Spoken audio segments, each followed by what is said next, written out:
So before I retired from General Motors, I used to work with other people and we used to do construction type projects. And we do really small ones and we do really, really big ones. And a friend of mine, a man that I used to work with, is actually working with his team down Bristol Road right now, building all the additions to the truck plant. So all those shiny new white buildings, that's what he's doing. So that's the type of things that we used to do. And, you know, when you're in a team of people that do stuff like that, when you finish, you're usually recognized and rewarded some way. For something, a project that big, you would be recognized in a formal way, like executives would give you plaques and certificates and all that good stuff, and thank the team for the job they did. But sometimes the team can be rewarded in their own sense of satisfaction of accomplishment. Like they'll take a moment and just step back and say, wow, look at what we did. All those years of work, all that stress, all that anxiety, look at what we did. And when you're working in that atmosphere, it can be sometimes easy to become prideful, to take the word we out of that sentence and say, wow, look at what I did. And whenever I thought of myself that way, when I would do those things, it didn't take me long to learn that something bad would happen right away to make me humble again. So I remember one day walking through a building that I worked in, and we had just renovated it. It was all shiny and new, and it was early in the morning, and I just had a cup of coffee in my hand. I was like, wow, this really looks nice. So I'm thinking this to myself. I made this happen. I did a good job. So those words just came like they exited my mind and my phone rang. Now this was like at 6 in the morning, so I thought I was the only one at work, but no. So my phone rings, and it's somebody from a different area that said, hey, do you remember when you put that big, huge water pipe underneath our parking lot last month? I'm like, yeah. He says, well, it broke. I'm like, it broke? How do you know it broke? He says, we have geysers in our parking lot. There's water shooting up all over the place. And our brand new parking lot is caving in, and the light poles are falling over. You need to come fix it right now. So, not such a good job there. So I learned quickly that whenever I had prideful thoughts come to me, I would consciously stop and say, nope, I did not do this. We did this. So I had to work at staying humble. And I had to remind myself often that all the stuff I do, it's not about me.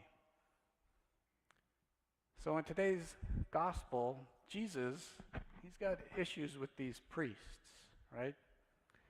And he kind of tells us a story to explain the issues he has. The story of the vineyard. So the landowner in the story is God, right? And the vineyard is Israel, the people of God. And the servants that were sent and stoned and killed, those were prophets sent by God to Israel to kind of tell them, you know what, you guys need to straighten up. You're not living right. The son in the story that went and was killed, thrown out of the vineyard and killed, that's Jesus.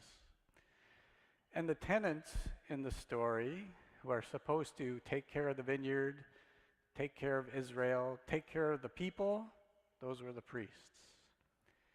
And those are the ones who were going to be put to a wretched death. So he had concerns with those guys. So what was the concern? Well, the concern was these priests, they turned away from God. So they weren't humble, they weren't very helpful, they weren't very generous, and they weren't very merciful. Instead, they would do things like impose laws on people, laws about the smallest thing you can do in your life. And they would just keep piling those laws on those people. And they wouldn't do anything to help people live up to the law. They would just burden them and let them suffer.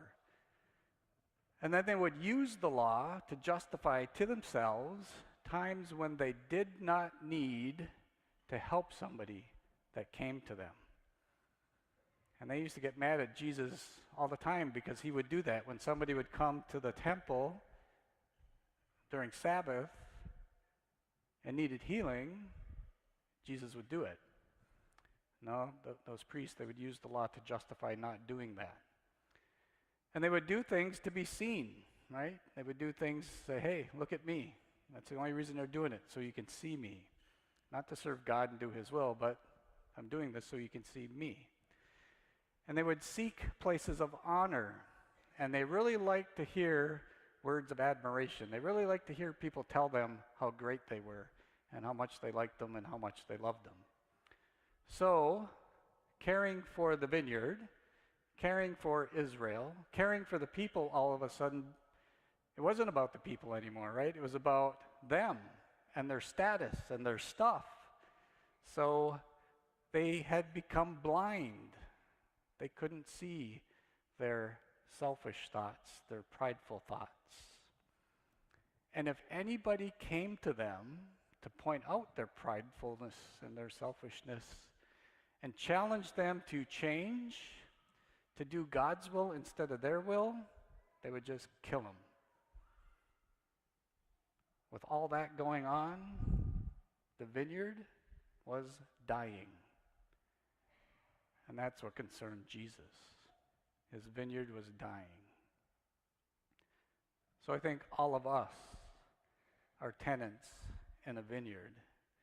And your vineyard includes your home, it includes your work, it includes your school, it includes Holy Redeemer, it includes Burton, Genesee County. Wherever the people of God are, there's the vineyard. And I think if we make the vineyard a little bit more intimate, a little bit more personal right now, we can really understand the impact that we can have on that vineyard. So recently somebody came to me with tears in their eyes, looked in my eyes and said, please, can you help me? So when that happens, when you know the person is really broken, they're really struggling, they're really suffering, they're really slowly dying because they're separated from God, something happens in here. You can sense the sincerity of their pain. You know they're not just coming to you for attention. You know that they really, really do hurt, and you can feel their pain. And when that happens, our hearts break for them, right? And we want to do anything and everything we can to help them. Problem is, most of the times we don't know what to do or how to do it.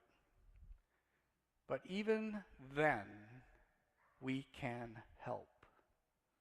And we can do it just with our attitudes. You know, if we have a humble attitude, an attitude of humility, where we put their needs before our needs, that will help.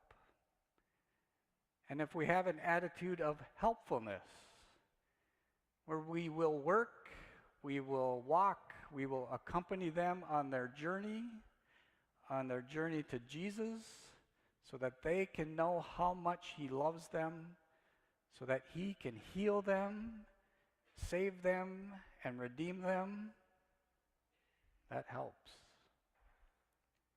If we have an attitude of generosity, where we share what we have, especially our love for Jesus and His love for us, if we allow the love of Jesus to flow through us to them so He can love them too, that helps. If we have an attitude of mercy, where we forgive when we fall or fail, and we don't condemn, and we don't judge, and we don't leave, and we don't abandon, That helps. So attitudes of humility, helpfulness, generosity, and mercy help make our vineyard fruitful. Prideful and selfish attitudes will kill it. You have the power of life or death just by your attitudes. So this story that Jesus tells us today, it gives us an insight, I think, onto what God thinks about our attitude. It gives us a chance to reflect on our attitudes. It gives us a chance to be re-energized in humility, to really put others before us. It gives us a chance to be recharged in helpfulness so that we really can walk with somebody on their journey to Jesus. It gives us a chance to be reinvigorated in generosity so we really can share what we have with those who are in need and those who have less. And it gives us a chance to be rejuvenated in mercy so that we can forgive, so that the person knows there is somebody there when they fall, when they fail, that will always pick them up, no matter what. They'll always be there. It gives us a chance to do what Jesus was asking the priests to do. To refocus our lives on God's will and not our will. It gives us a chance to work in the vineyard and make it fruitful. It gives us a chance to really make a difference.